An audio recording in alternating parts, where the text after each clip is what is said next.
In today's episode, once again, we are speaking to the amazing Brian Will, who went from being a college dropout to a multi-millionaire. Brian Will is a serial entrepreneur and industry-leading business and sales management consultant. During the course of his career, Brian has created or co-created 7 very successful companies in 4 different industries. These companies were worth over $500 million. At their peak, he has multiple turnaround projects for companies from startups to Fortune 500 and helped those organizations drive billions of dollars in sales. His multifaceted background gives him the ability to understand and teach agile processes and principles and articulate their implications from multi-perspective from the development team to executive board. Today, Brian owns a growing chain of restaurants in Atlanta area, and as well as an insurance and technology company based in Denver and a residential and commercial real estate business in Georgia, Florida. He also serves on city council in his hometown of Georgia. Let's speak to Brian and find out how you can grow your own 7-figure plus business. Let's find out. And if you want to upgrade your money mindset, then click on the link www.millionairefoundations.com and watch my free training.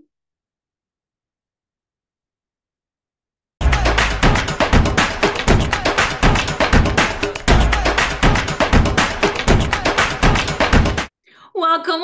This is Gull, your money mindset expert. And once again, we have the amazing Brian Will. Welcome, Brian. Welcome, Gull. I appreciate you having me on the show today. This is awesome. Thank you so much for coming back, Brian. We had such a fantastic conversation on Friday feature. We had to have you back on Money Talkies. Brian, everyone's heard your intro, but please, in your own words, tell everybody what it is that you do. So I am a business coach, consultant. I run a mastermind group. My background, however, has been in 35 years of business and consulting. I've built 2 companies I sold into venture capital. I built 1 company that I sold into private equity. I've done consulting for billion-dollar companies. I've trained 1,000 salespeople that have sold billions of dollars worth of products in the US. And now we take all that experience and all that knowledge and I bring it down to what I call the new entrepreneur level, which is startup through $10 million in revenue. And we help teach them how to move forward, accelerate, amplify, and make money. Fabulous. And that's really appropriate for today's topic, which is how to build and grow your own 7-figure plus, because we're looking to go to 10 figures, 7-figure plus business. So how do you start thinking about building a business? If someone comes to you and they're like, Brian, I want to start a business, but I don't know where or how or what area to start with. You know, I'm the first one in my family. Everybody in my family is in jobs. They've got, you know, they've always been 9 to 5. I don't want to do a 9 to 5. How do I start my business? And what area do I look at, you know, right from the beginning? What advice would you give that individual? So I tell all new entrepreneurs this, and here's my first bit of advice. If you have never launched and built your own successful business, here's the key. You don't know what you're doing. Okay. You need to start with that premise. And if you start with the premise that you don't know what you're doing, then what that means is you're about to make a lot of mistakes. You're going to have a lot of failures and you're going to have a lot of issues and challenges and trials and tribulations. Now, so, oh my gosh, if I'm going to start this and have all these issues, how can I get around that? How can I avoid it? What do I need to do? I say, okay, the second thing I'm going to tell you is you need to get a mentor or a business coach without question, because you want somebody who has been there, done that, who has already made all the mistakes you're about to make, who has already made all the good decisions and bad decisions, that can sit with you and say, hey, Gull, that's not going to work. This is what you need to do. Do it this way, do it this way, do it this way. You hire a mentor, you hire a coach. That's the very first thing you should invest in. And it will save you light years of losses and failures because they've already made them. Why would you want to make the same mistakes somebody else has already made when they can simply tell you what not to do?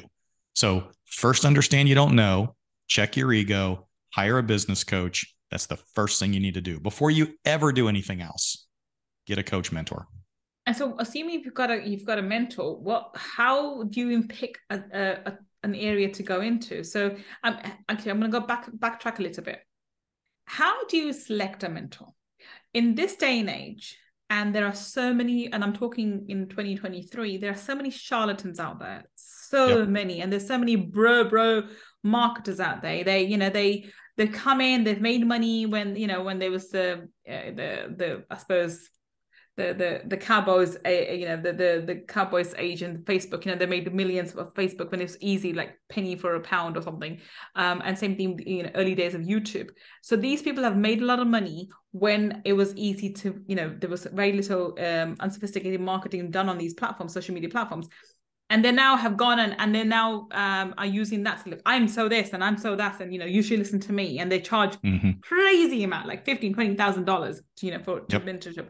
And there are others who are using literally lies. They learn from these people, and they have fake Lamborghinis and fake whatever ads and whatever, and they show people like, you look what we can do for you.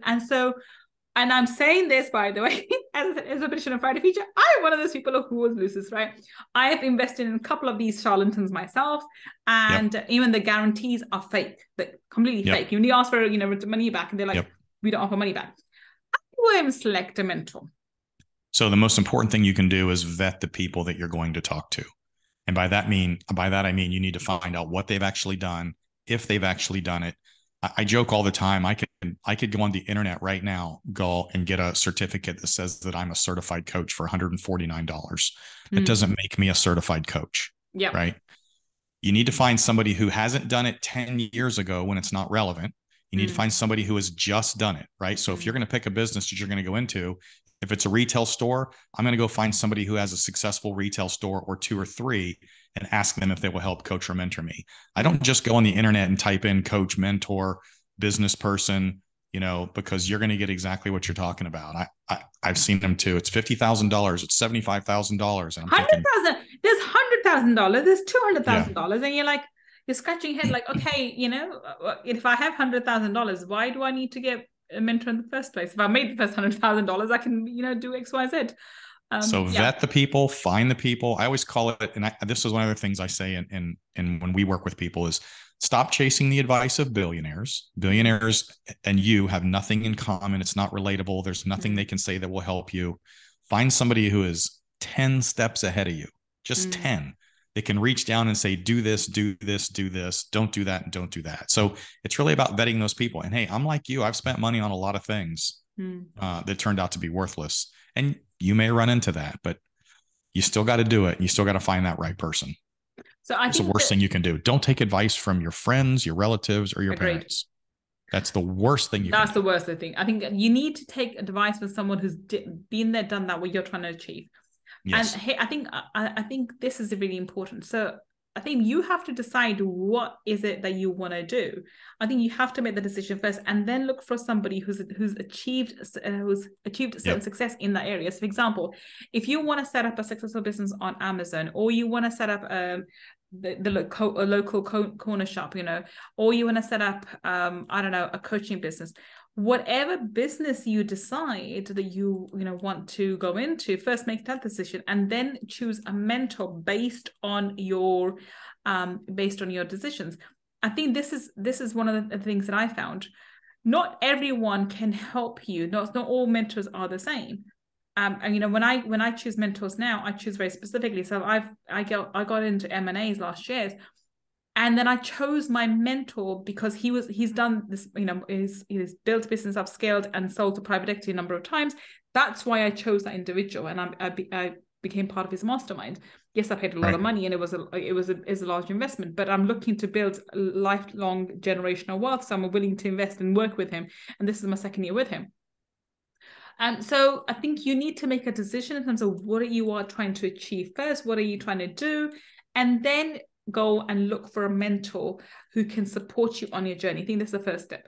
Okay. So what do we do next? What do we do after that? Well, I want to back up and make a point here that you just made and I made. And I've just recently gotten into this whole social media thing and building content online. And I'm just launching my mastermind organization because my history has been in corporate consulting, right? So I'm now bringing that down. I'm looking for mentors. I've already hired 2, and I'm looking for another one in specific areas. I'm hiring a mentor in social media and hiring a mentor in podcasting. And now I'm looking one to get me on stages and help me speak. So even at my level, and my biggest sale was $80 million. I mean, I've made a lot of money and I've had a lot of success, but I still am looking for mentors to help me in specific areas. And you just said the same thing. Here you are with 450,000 downloads, I think I saw on your podcast, and 0.2% worldwide, and you're still looking for mentors. So the challenge with young entrepreneurs sometimes is they don't think they need it. And what they don't understand is even the people that are super successful have mentors. The people that I'm hiring have mentors. That's just, it's so critical. It's so critical. Now, I wanted to make that point and I forgot what your question was. I said, no, my point was, once they've decided what area they want to go into and they've gone and researched a mentor, what's the next step after that? So how do they start going up, building the business? Do they raise funds?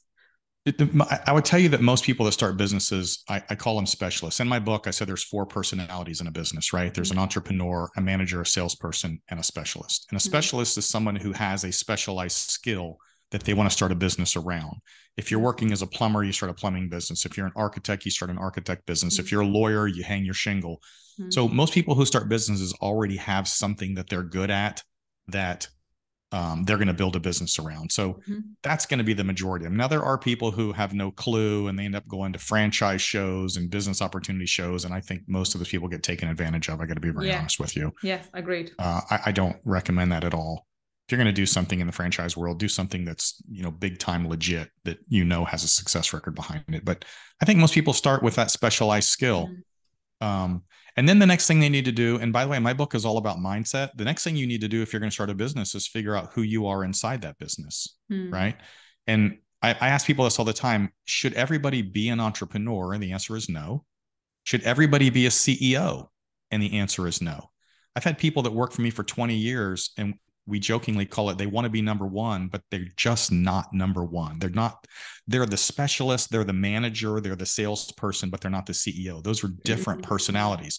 That doesn't mean you can't start a business if you're an architect or if you're the electrician, but it does mean that you're probably not maybe a good manager and you need to hire people around you who could fill in where you're weak, right? So if you want to be a solopreneur, that's one thing. But if you want to build a company with intrinsic value, then you need to bring team members on who are strong where you're weak. You need to understand who you are and what you're strong and weak at. And a lot of entrepreneurs can't do that. They think that they've got an ego, that's twice as big as their head, and they think they're everything to everybody, and they're just not sometimes, and it holds them back. So figure out who you are in your business, hire people around you to fill in the areas where you're weak, and that's how you will succeed and grow. So that's the next big thing you need to do. I love that you said that. And I, when you were saying this, I was smiling in my head because as we speak, one of the things about me is I'm very, very creative, and creative people are. And as organized as I tend to be in my, I do things, I have an OCD in terms of being cleanliness. In terms of my work thing, I'm all over the place. And for this exactly reason, I have an operations manager in my coaching business, and I have somebody else in my social media and so forth. And when I was thinking, and I remember having the conversation with myself. I'm my own best friend, by the way. So I was having a conversation with myself, trying to say, okay, Gull, how are we going to do this? Because my next level business is obviously quite scary in terms of where I'm going, and I'm looking to build an 8 to 9 figure business and how I'm putting things together. I know for a fact I would make a terrible CEO. I'm not CEO material. I don't want to be in the office 9 to 5. So, I'm not CFO either. So my first question was, okay, what are we going to do? And I already have in my mind, okay, so when we go and do this, when we buy these businesses and we merge them together and we work it out, the very first hire I'm going to have to do is a CEO. It's going to be a managing director who we obviously will promote to CEO of the main holding company afterwards. And then we need to get CFO, which for all the multiple companies to guide that. So already in my mind, I'm already thinking, I'm not putting myself in that role because I just don't fit it. I will not. I would pull my hair out. I would probably go crazy. I don't want people to be calling me even 2:00 in the afternoon. That should be the CEO's job, not mine, because I don't want to be having a full-time job. One, I don't want the job, and 2, I don't think that the role fits me. The creativity, buying, raising finance, that mindset work, that fits me. So that's more the entrepreneur, by the way. It's the creative, strategic, that 30,000-foot oversight. Right. Exactly. That's me. So I am the entrepreneur, whereas I'm not the CEO. I'm not the CFO. Right. That's something that I would die if I had to be in that position. So I'm already thinking of, making sure that I hire, these people will be far more intelligent than me, for God's sake, for sure. So hiring more people who are more intelligent than me, who can do the role better than I, and pay them accordingly because we pay them the dues. And benefit the company or the conglomerate when it's formed. It's still in my mind at the moment. Hopefully it will come to fruition in the next few years. That's what I'm going to be doing. So recognizing your strengths is a crucial element. Now, I've learned this the hard way. Again, I keep saying this. I learned everything the hard way. I learned the hard way that I do not like having a dark team. I remember trying to make a large team in 2021. It was horrible. My business went down. When I was trying to build a team, and I kept going to the beginning of 2022, and it just collapsed my business because having a large team having multiple things, it just didn't work for me. So now I realize, one, I can't be the CEO. Two, I can't deal with large team members. I need to deal with a few people who can have teams underneath them and deal in that way. But it's recognizing my skills. It doesn't mean I'm dumb. It doesn't mean I don't have any value. It just means I work differently. I accept my strengths. I accept my weaknesses. And instead of focusing on weaknesses, I focus on my strengths and develop them. And then that's how I build a better business. I think that's the point I was trying to reinforce, that what you said was really, really important. Recognize who you are, and then have that in mind before you start your journey. I think it's a lot easier if you start a journey with knowing your strengths and weaknesses. And then obviously, as you learn, you can develop. Well, I think what you've said, which is important, is not just recognize what you're strong at, because a lot of entrepreneurs who are big ego, A personality drivers think they can do everything. I think it's critical to recognize who you're not, so that you understand who you need to bring into the organization. You've said earlier that you're dyslexic. I'm ADHD. We didn't know what that was when I was in school 35 years ago. All I knew was I couldn't focus, right? I'd pick up a book and I'd put it down. I'm like, okay, where's the squirrel running around? And it's why I didn't do good in school, right? I know because of that, I can't do detail work. I am bullet point think. Yeah. I think at this level up here, and I'm like, just handle it, because I just can't focus on the details like that. Yeah. Now, the benefit to being ADHD is that you can focus on a lot of things at a small level. And if you've got a good team under you, this is why I can run multiple companies. Because I just go do this, and then I let them handle the job, and I can walk away from it. So yeah, recognize who you are and who you're not. Find those good people. Wonderful. So what's this next step after that? All right. So now we have to, whatever it is we're selling, this is going to be critical. You have to figure out why somebody should buy that product from you and not somebody else. And this is critical. Because if you're just a dime a dozen like everybody else, then why would anybody buy it from you when they can go buy it anywhere? You can't scale a business that doesn't have something unique, something that nobody else has, some reason for them to come to you. There's got to be a draw. Otherwise, you're just going to flounder along. You're never going to grow, and it's not going to work. So, and I give you a quick story. A guy called me and he said, "Hey, I'm starting my own business and I need a key." He was selling health insurance. He said, I need a slick line to get in the door of these companies, to get past the secretary and the gatekeeper. What's the slick line I can use? And I said, well, why should they buy from you? And he goes, well, because I give better customer service. And I said, everybody says that. That means nothing. And he goes, well, I care about their employees. And I said, again, don't care means nothing. And he goes, well, what is it? I said, I don't know. You tell me. I don't care how long it takes you to figure out, but you need to figure out why somebody should buy from you. And when you figure that out, now you can build a big business. I said, you figure that out, you call me back. The truth is, he didn't have to call me back, because when he figured out why people should buy from him, he knew how to grow his business. So that's the big one. Why should they buy from you? Well, I sell hats. Well, so what? Everybody does that. Well, I provide, coaching. Okay. Well, everybody provides coaching. What's so great about your coaching? Okay. Well, and when you figure what that is, now you've got something you can build on. So that's the next step in figuring out how to build a company. Creating a valid offer. I think, I recently read the book by Alex Hamonzi, The 100 Million Offers, the 100 million offer or something along those lines. And I think I saw some of his thinking behind it, which is amazing, which is anything that you have, you need to package it up in an offer. And generally, it has to be a great offer that somebody says, I can't say no to it. If it's the same thing as that they can, like a supermarket thing, they can go to another supermarket and get the same thing, then why would they bother going to it? Why would they come to you specifically? What need is it? And if you are the same as everybody else, then your prices will be same as everybody else, and you're competing for pricing and you're going down the hill. Whereas if you create individual offers which are unique to you, that there is no competition because there's only one of you and there's only one type offer, then you can price according to whatever you want, because there's there's lack of there's lack of supply. There is only you supplying it, so you decide the price for it, you decide the demand for it, you decide how much you want to charge for it, and therefore you can overcharge as long as you're willing to provide a unique offer. I think this is the premise behind his book, which I think is brilliant, and I think really made me think that before we sell anything, we have to think, how is my offer different? What am I different? I mean, in my own business, I remember it got me thinking, what's my USP? In terms of the strategies and things I talk about, I think there's loads of people have taken that from me, and from other books as well. As I've grown on the giants of others, people have grown on me. That's perfectly fine. What still makes me stand out is my unique energy tools. They are very unique to me, and they cannot be replicated. So that's my unique offer, and my ability to be me, who I am, just that human connection and really trying to support people. That's me. So as long as I can articulate both of those elements of my offer, which is my unique energy tools and my ability to connect with people and really help. Obviously, everyone says the same thing. You have to be really able to convey that point across.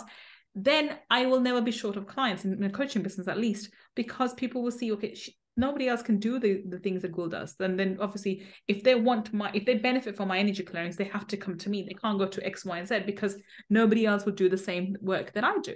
I think this is where you have to recognize what's unique about you or your offer, and see it, that you have to create a unique offer. And if you're successful in that, then you can demand whatever price you want.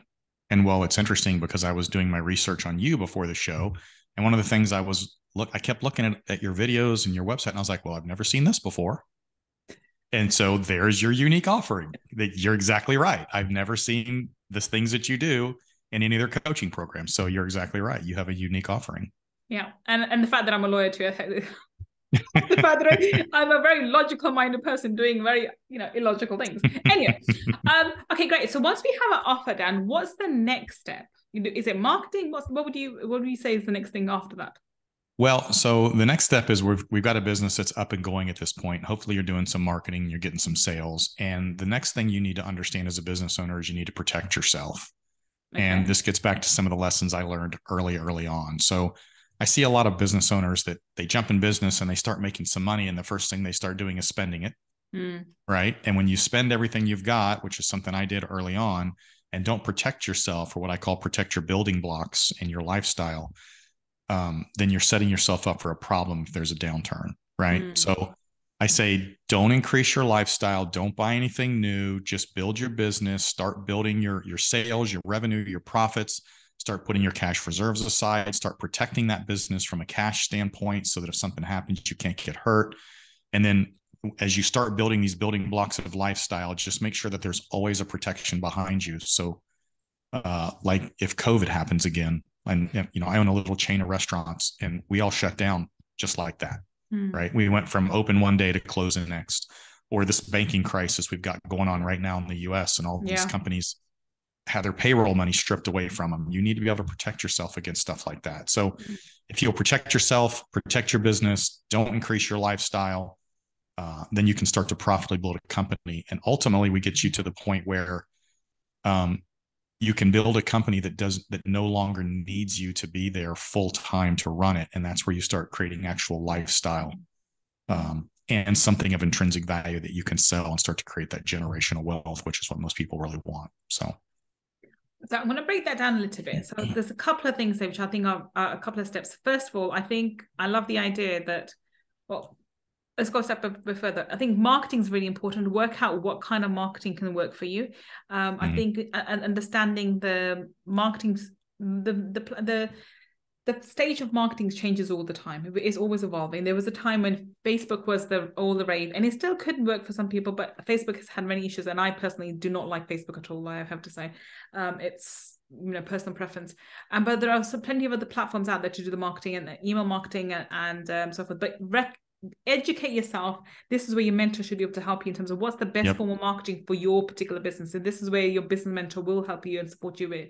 But if you are starting anew, this is one thing you have to learn, is how to market your business. marketing and sales are the bloodline of your business. If you don't get enough new leads in, then you're not going to be able to sustain a business. And at the same time, the people who are coming in, make sure they're repeat customers or they're happy customers for referrals and for repeat customers. So that's something else from marketing standpoint of view and sales. Moving on from then, I think the next step that I think is very, very important is what you said.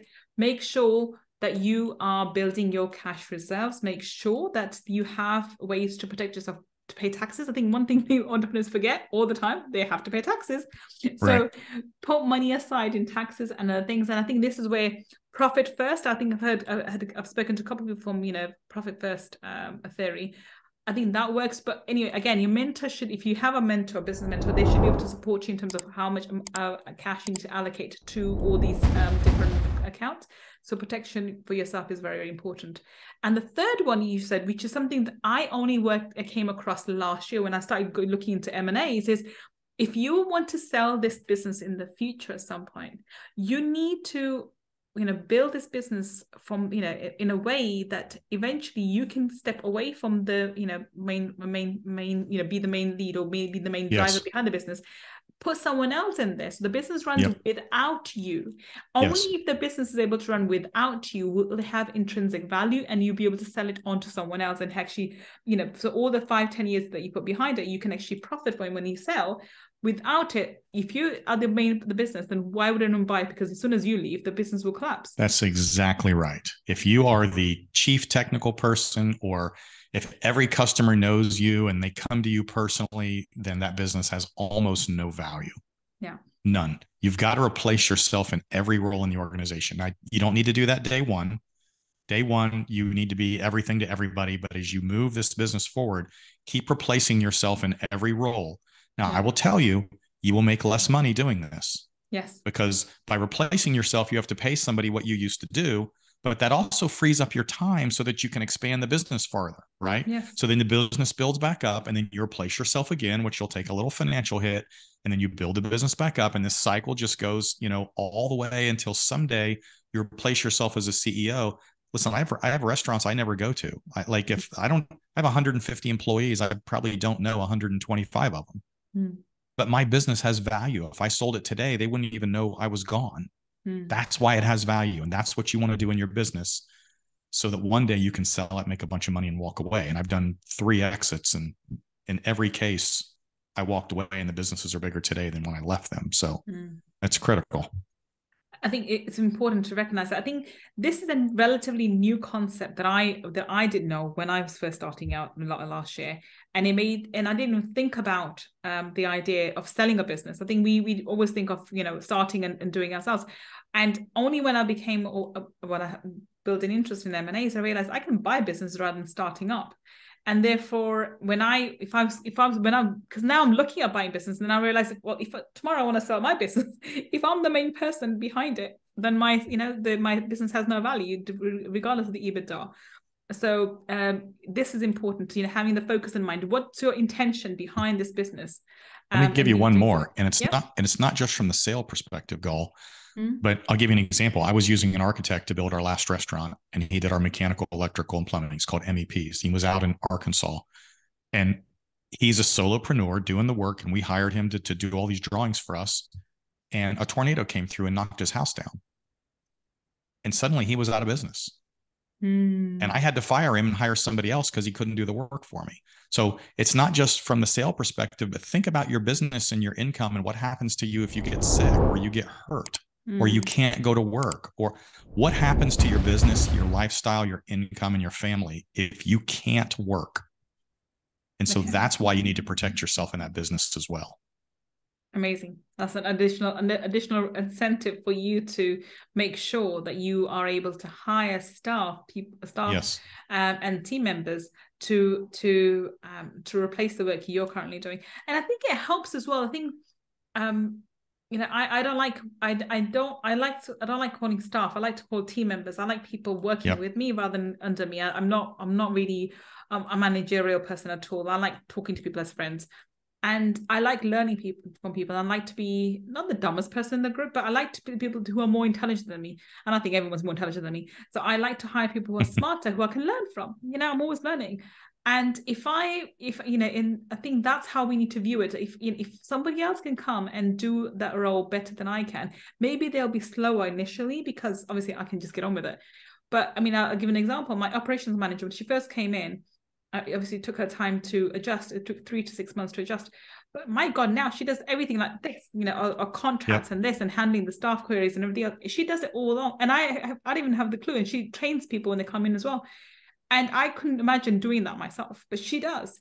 And so this is important. So there is there's costs involved. One, the time cost, and two, the fact that you will have to pay someone to do that particular role, but it pays off in the long term because then you're building a business, not just another job for yourself. Yes. I'm very clear in my mind that when I'm looking at these multiple businesses, and one of them is actually law firms, going back to law, I don't want a job. I don't want to be working in as a lawyer. I am definitely not going to be working as a lawyer. I am going to be the business owner, not going to be working inside of it. So I'll be hiring somebody from within the firm to become the managing partner and run the law firm. And I'm very clear about it. And I'm going to go back to the point that you just said. One of the law firms I was looking at, and the sale collapsed, by the way, that was a bit of a hot. Again, I learned everything the hard way. But anyhow, the sale that fell through, and quite rightly so, this individual who was selling, and he's 74, by the way. He's 74 years old. And he is selling his law firm, but he couldn't sell at the moment. Like, he had to stay on for another couple of years because if he left, that's a horrible word. If he leaves, terrible English, you never realize I'm a bastard, would you? If he leaves, the clients will leave with him.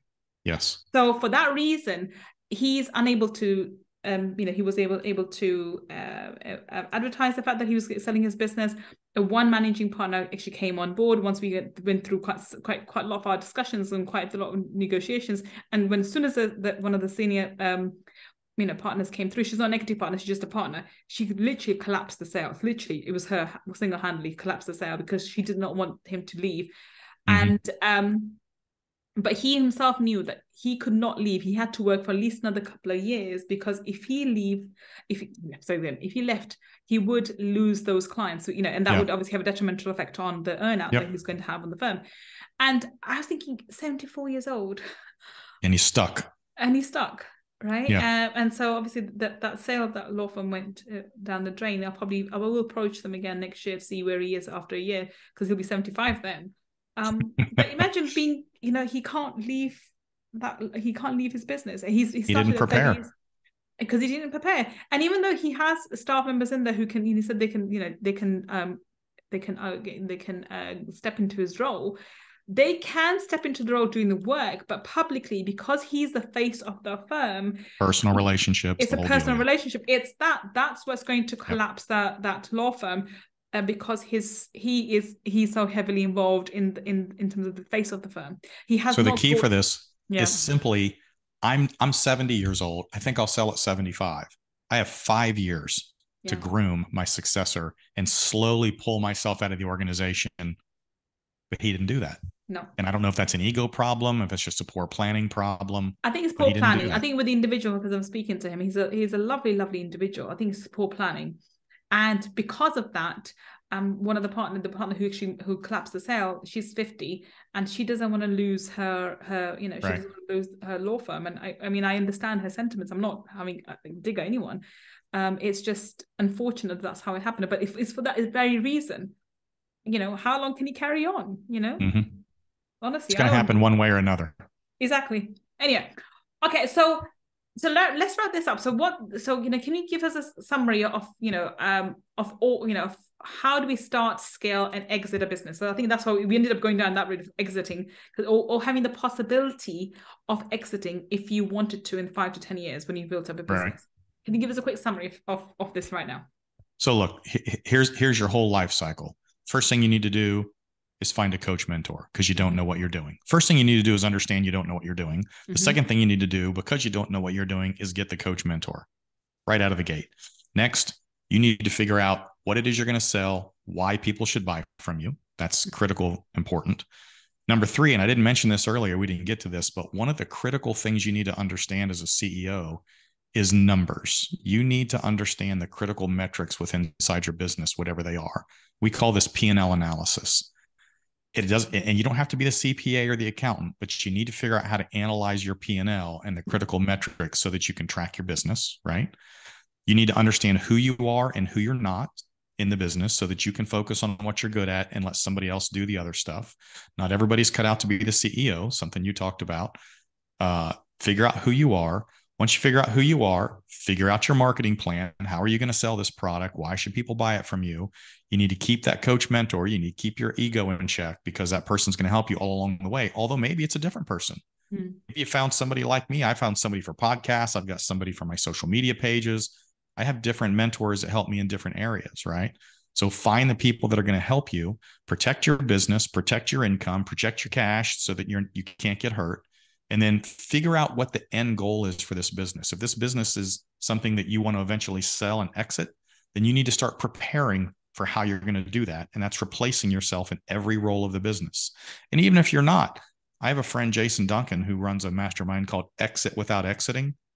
It's how to exit your business without actually selling it, but you don't actually have to go to work anymore. And that's all about building teams so that you can live a lifestyle and still have the income. So figure out what you want out of the business long-term and start preparing for that along the way. And eventually you'll get where you want to go.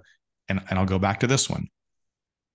Understand that wherever you start in life, wherever you start in business, you may have to work harder and learn more lessons than anybody else who's been there. You may not go as fast as you want to go, but as long as you don't quit and you keep learning, eventually you will be successful. Brilliant. On that note, we're going to wrap up. So Brian, tell us, where can we find you on the internet? How can we connect with you? Yep, I'm on you can go to my website. It's www.brianwillmedia.com. I'm sorry, I just joked there. All social media, the Dropout but my website's the easiest way to find me. Wonderful. If you're listening to us on the podcast, then links for Brian will be in the show notes. And if you're watching on YouTube, then down below in the description section, we'll have all the links for Brian to go check him out and see how he can help you support your business. Well, thank you so much for joining us, Brian. It's been a fascinating conversation with you. Thank you for being here. Gull, I appreciate you having me. This was awesome. And thank you for listening to me and Brian today on Wednesday Money Talkies. I will be back with another amazing guest, finding out how you and I can build a better business. Until the next time we meet, this is Gull signing off. Take care and bye for now.